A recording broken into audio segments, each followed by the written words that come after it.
My name is Kayla. I'm a 34-year-old housewife who has become a hunter of sorts, diligently working on pest control at our countryside home every year, as even slight changes in the climate cause an increase in insects.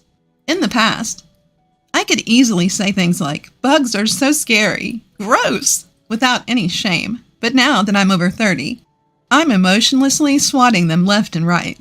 I've become quite tough, haven't I? Today, I want to share a story about how I dealt with my sister who had a crush on my husband. This happened a few years ago when I was still in my 20s. My middle school class was having a reunion, and I ran into my childhood friend, James, who used to live nearby. Back when we first started elementary school, my sister Victoria, who is 2 years younger than me, James, and I used to play together all the time. But gradually, the boyish emotion of, "It's embarrassing to play with girls," grew stronger, and James ended up distancing himself from us. In middle school, James's family moved away, and we grew even more distant. That's why I was so nervous when I talked to him at the reunion. But as adults, we have a strong ally. Yes, it's alcohol. Oh, how I love you, alcohol. With the power of alcohol, James and I had a lively conversation, as if we hadn't been apart for so long. We went to the second and third parties, just the two of us, and right before we were about to part ways, James said, "I used to like you when we were kids, and it seems like I still like you, even as an adult." I responded, "What's that all about?" And we started dating with a lighthearted exchange like, "So, shall we date?" Later, a sober James said, "Who do I think I am?" while rolling around on the floor questioning himself. Needless to say, I laughed out loud at the sight. It's kind of funny when the person you like is incredibly embarrassed, and the cause of it is you. I feel a little bit bad for him, though. Then, our marriage was decided smoothly, and we went to each other's parents' houses to announce our upcoming wedding and the start of our cohabitation, which was scheduled for half a year later.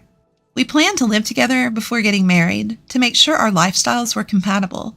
Since we were childhood friends, our parents knew each other's faces. No problem there. Easily approved. We should have gotten permission easily, but, of all things, a problem occurred at my house. It happened when James came over to greet my family, and we were having dinner together. "I'm home," my sister returned from work with a deflated voice. She saw James sitting at the table, and after being surprised, her expression quickly changed to a happy one. "Huh, James, why are you at our house?" James looked a bit embarrassed and glanced at me. "Well, we've actually been dating for about half a year now, and we decided to get married. He came over today to announce it. I thought I should tell my family myself, so I explained the situation to my sister on behalf of James." The moment I told her, my sister's face turned sour, as if she had bitten into a bitter bug. "All right, I'm tired, so I'm going to bed. Bye." With that, she hurriedly went into her room and slammed the door shut. Wow, that was unpleasant. I looked at James, worried that I might have upset her. But he gave me a reassuring smile and said, "Don't worry about it." Just to clarify, my sister isn't usually like that. There must have been something about my upcoming marriage or cohabitation that bothered her. But even our parents had no issues with it, so why was my sister so upset? Not understanding her feelings, I wondered whether I should directly ask her after James had left. When I was about to take a bath, I ran into her in the hallway. I stumbled over my words as she glared at me with a fierce expression. "I never thought you'd marry James. I've always loved him too. I'll never forgive you." With those furious words, she stormed off, her footsteps echoing angrily down the hallway. Her unexpected confession left me stunned. Really? She loved James too? I couldn't help but feel like this was something out of a daytime drama. I spent a sleepless night thinking about it, but eventually reached a conclusion. Did it really matter if my sister loved my fiancé? After all, we were already engaged. If James had said he loved my sister, it would have been a different story. But that wasn't the case. More importantly, if she had loved him since they were kids, she should have told him her feelings much earlier. It was her own fault for not doing so, and blaming me for it was misguided. I knew she might become more hostile, but I decided to let it slide. like a big-hearted older sister. Normally, this would be a heavy situation, but I chose to take a more optimistic view. Still, I was unsure whether to tell James about it. My sister's feelings could become known to him. But if I didn't tell him, he'd feel uncomfortable every time he came over without knowing why. So considering him as a party involved, I decided to tell him everything. If there's anything I can do, let me know. It doesn't seem like there's much I can do, though, James said, concerned about me. Well, it's a sisterly issue. If my sister tries to attack me, I might ask you to be my shield. Hey, don't joke about that. So that's how we decided not to think too deeply about it. Neither of us had any intention of changing our decision to marry, and it wasn't an issue we could convince my sister to understand. So, our choice was to leave it be. As expected, my sister's attitude toward me became much colder after that. On the first day, when I went to take a bath after her, I found that she had drained the bathtub. Ha ha ha! This isn't a big deal. There's always the shower. Honestly, I can even joke about my sister's petty attempts at annoying me. However, it was a bit much when she hid my makeup and wallet before work. I don't have time for a treasure hunt in the morning. I desperately searched, trembling at the thought of being late. Thanks to being late for work, twice in 1 week, I barely made it in, and my boss looked at me with cold eyes and said, "Is it because you're getting relaxed now that you're getting married?" Unforgivable. But no, I'm her older sister. I should forgive her. Or should I? Our parents were initially unaware of my sister's antics, but eventually, they noticed something was off when she started hiding valuables. My mom scolded her, saying, "Why are you acting so childish?" Well, it seems like the person herself probably didn't think much of it and just thought, "What a pain." But the problem was our dad. Dad had always favored my sister because he had to care for her as a baby when Mom fell ill. There was a tendency for him to dote on and have a preference for his younger daughter over me.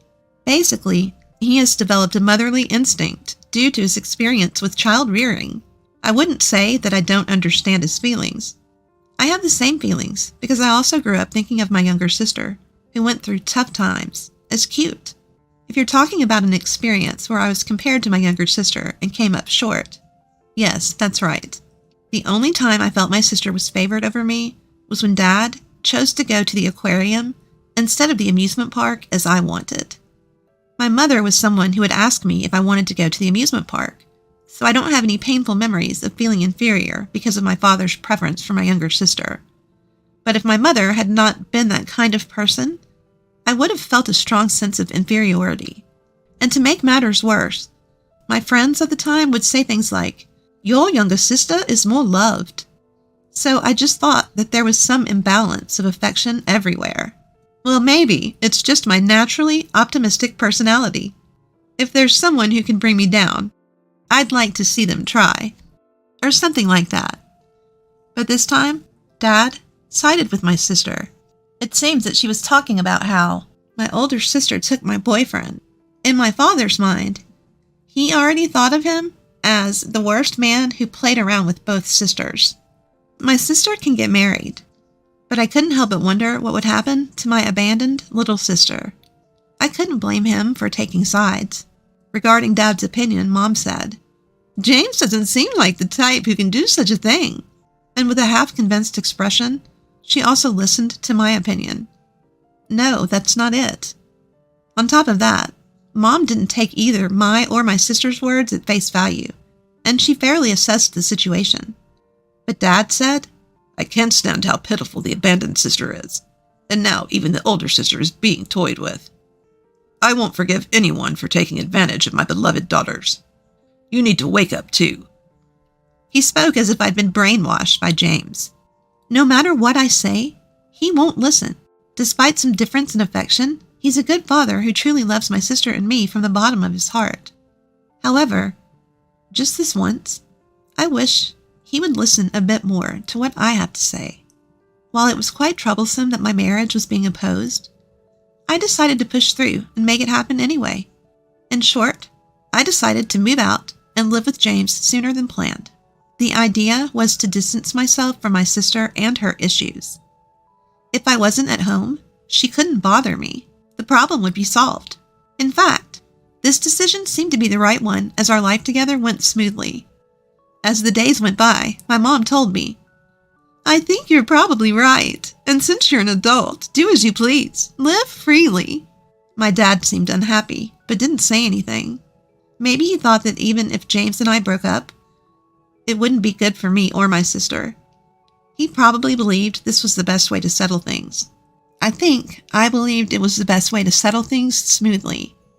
However, it's heartbreaking to see James being treated like such a villain. But there was no news from my sister. I thought everything was over. Then came the wedding day. My sister didn't attend, and my father urged me to reconsider the marriage, saying, "It's not too late." My mother laughed and said, "I've had moments when I thought I made a mistake marrying your dad too, so be prepared for various things in marriage." Needless to say, Dad turned pale behind me, exclaiming, "Is that true?" Not everyone had heartfelt blessings, but with our parents watching over us, we got married. The next day, our doorbell rang loudly. What? James and I jumped up. We rushed to the monitor and saw my entire family visiting. Dad? Mom? Victoria? What's going on? My sister glared at me with sharp eyes. "I didn't say anything before, but I'm pregnant with James's baby. Take responsibility." My dad added, "You don't have children yet, so James should take responsibility. Break up with you and marry Victoria. Give James to her." While listening to my sister and father's side of the story with a puzzled look, Mom asked me, "What's going on?" James, still half asleep, came to the door behind me. "Huh?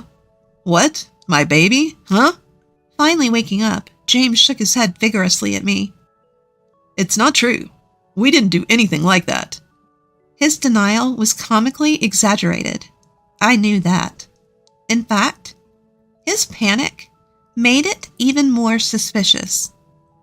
So he should stop. I wanted to laugh, but I kept quiet. "What do you mean, James's baby? How many months are you?" 2 months. If James doesn't take responsibility, this child will be fatherless. That's so sad, right? 2 months? I exchanged glances with James, startled by my sister's story. James and I burst into laughter. My confused parents didn't know what was going on. My sister was flustered, yelling, "What are you laughing at?" I wiped tears from my eyes, laughing too much, and said, "Well, I see. So it was 2 months ago, huh?" I started tearing up from laughing too hard. "Victoria, we had fun last time, didn't we?" "Huh? Oh, yeah." My sister panicked for a moment at James's sudden question. My parents didn't understand what James meant and glared at him with disgust. I was probably the only one who knew what he was trying to do. "By the way, Victoria, how many abs do I have?" "What?" Pfft. My sister was dumbfounded. I almost burst out laughing. "Do you remember the number of my abs you saw 2 months ago? I accidentally lost them recently." Only James would describe his abs as if he'd lost something. I laughed so much I felt like my abs were popping out. "What are you talking about, James?"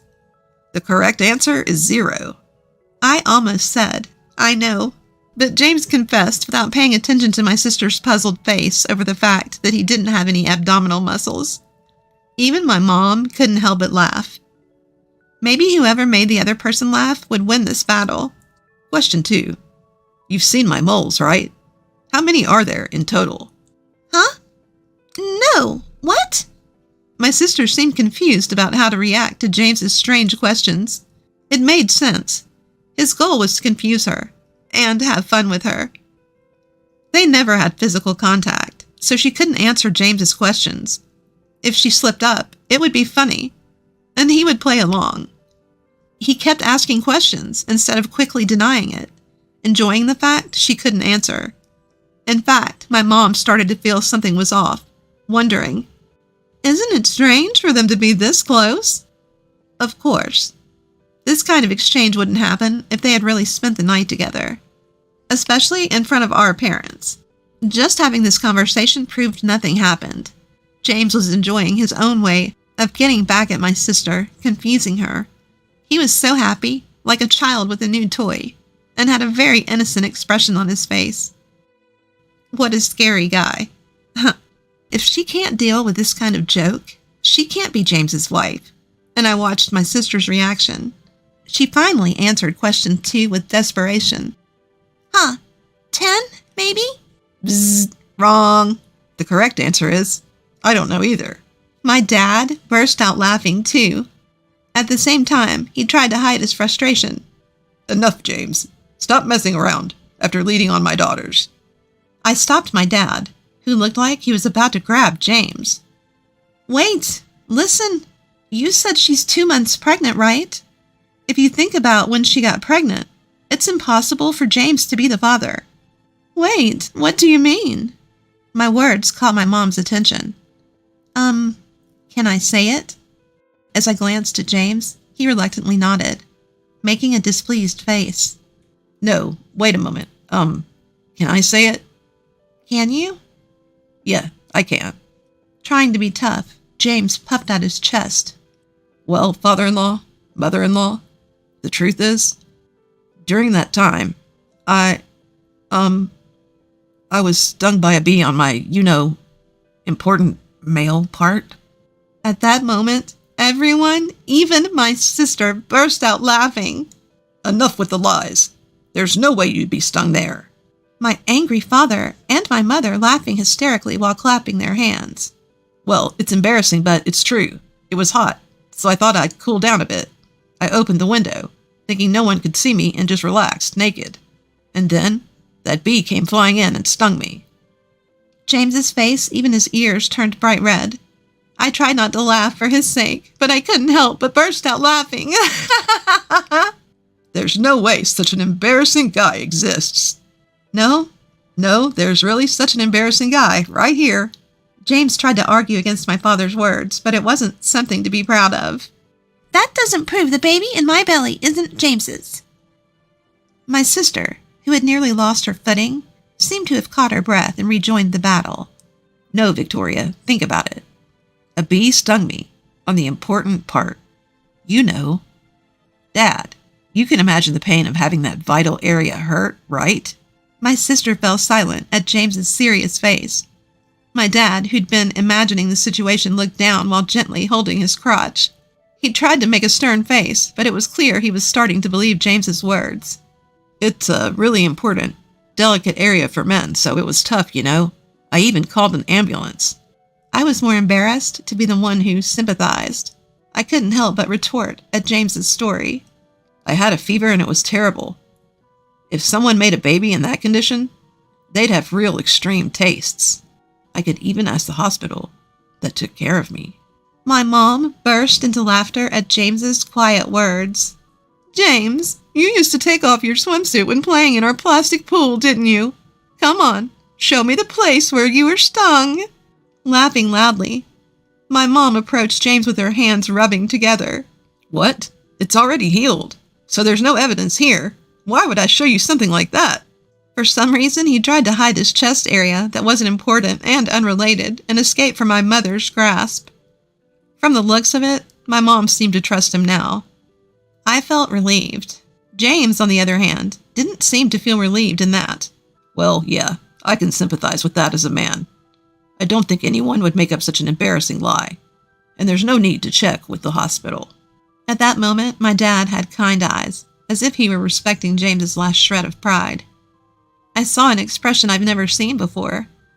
Ironically, because of where the sting was, understanding from living together seemed quick. I wonder if this also applies to the benefits of injury. Amidst all this, I said to my sister, who stood there in a daze, "Look, even if you tell such a pointless lie, neither James nor I will get a divorce. If anything, I think you'll just become more and more miserable.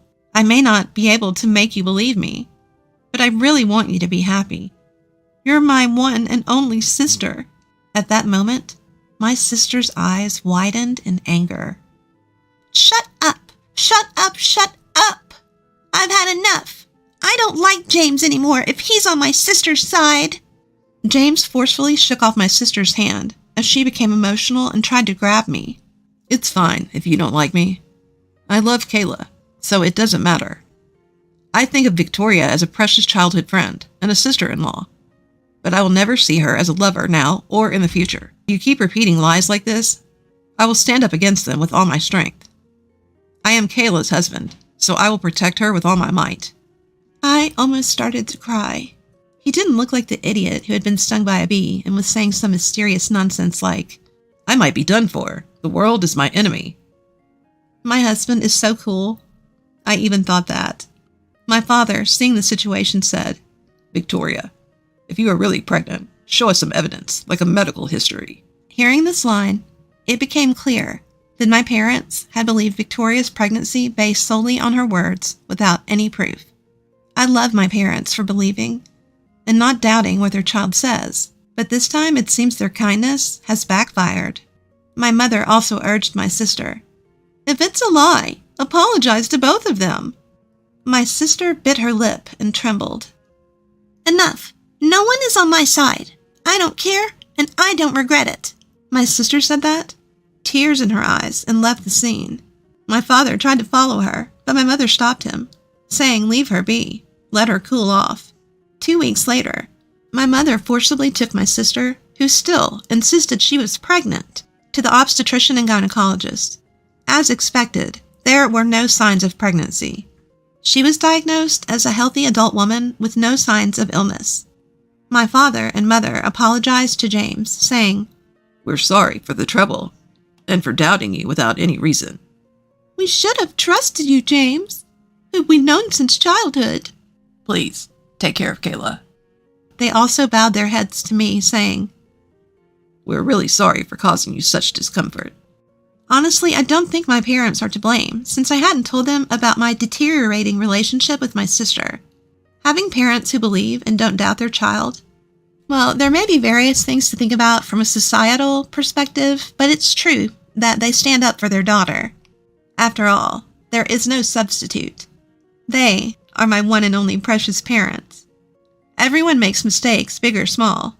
It's ironic that this time the mistake involved my parents, or more precisely, my father. I've suffered from his favoritism towards my sister before, but I'll forgive him because he raised me so well. After all, without these parents, I wouldn't have grown up so happy, or met James. My sister, embarrassed by her pregnancy lie being exposed, angrily left the house saying, I don't want to live in a place like this. Before my father, who was always soft on her, would have gone to fetch her, but this time he said, It's better for Victoria to cool off and not come home. My mother said, You can't just brush it off as a runaway romance. If she can't apologize sincerely when she comes back, she won't be allowed in the house. I can't imagine my enraged sister sincerely apologizing to us. My mother probably thinks the same. In other words, this was essentially disowning her. 7 years have passed since then. My sister apologized to my parents and us, and returned home once. But in the end, she was really disowned and kicked out. At first, she seemed to behave well, but she caused trouble at the end of the year after drinking heavily. She sneaked into James's bed, who had gone to sleep before her, and asked, Aren't you getting tired of my sister by now? James seemed to think a ghost had appeared and let out a loud scream. Ah! It was so loud, it seemed like the neighbors would get angry. My parents and I woke up from the noise, and the incident was exposed. The suspect, my sister, was quite drunk and said, It's not fair that you're always so close with my sister. You should share some of that with me too. Of course, that's not something we could do, nor would we. I was furious and told her to stop it. James was trembling like a chihuahua, and my parents, with an expression like they'd never seen before, disowned my sister. I'll never forget how my father, who was supposed to be fond of my sister, showed his disgust by saying, I don't remember raising a child who would attack a man in his sleep. My sister apologized over and over again after sobering up, but my father strongly rejected her, saying, "Actions taken when drunk reveal one's true feelings. We can't trust you anymore." My sister left home in tears. Meanwhile, I found out I was pregnant for the first time after the tumultuous end of the year. Since then, I've been with James, and